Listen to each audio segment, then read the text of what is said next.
दोस्तों जब भी दो कपल्स के बीच लड़ाई हो जाता है तो वो एक दूसरे से बातें करना बंद कर देते हैं। लेकिन कब तक? एक दिन ठीक है, 2 दिन ये भी ठीक है, 10 दिन मैक्सिमम, राइट?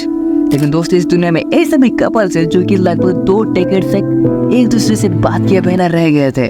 दोस्त इनसे मिले, इनका नाम है ओटियो कतियामा और इनकी वाइफ का नाम यूमी है।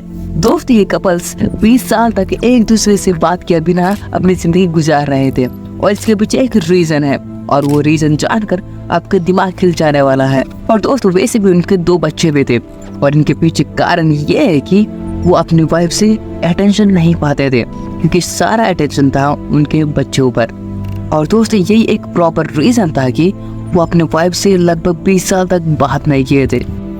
और दोस्त आपको पता है इन्हीं 20 सालों के गैप में उनके एक बच्चा भी हुआ था। और दोस्तों आपने कभी सोचा है वो एक दूसरे से कम्युनिकेट कैसे करते हैं?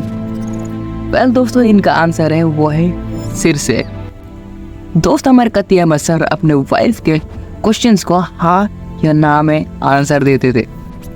लेकिन दोस्त आपको पता है इनकी जिंदगी में एक ऐसा भी मोड़ आया। एक सेकंड दूध पीने दो।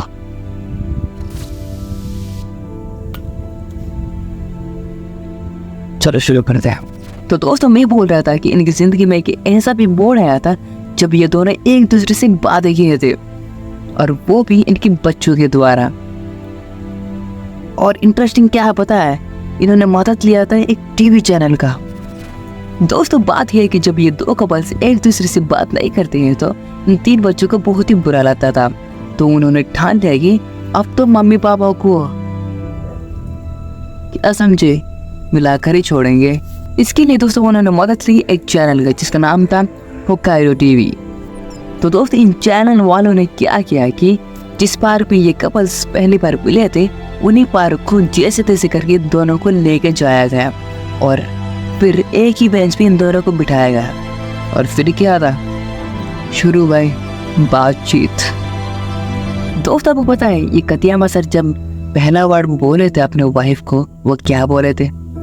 वो बोले थे कि ये 20 साल तुम्हारे लिए बहुत ही कठिनाइयों से भरे होंगे, मैं जानता हूँ। और ये भी जानता हूँ अगर कोई दूसरा पत्नी होती तो छोड़कर चली जाती।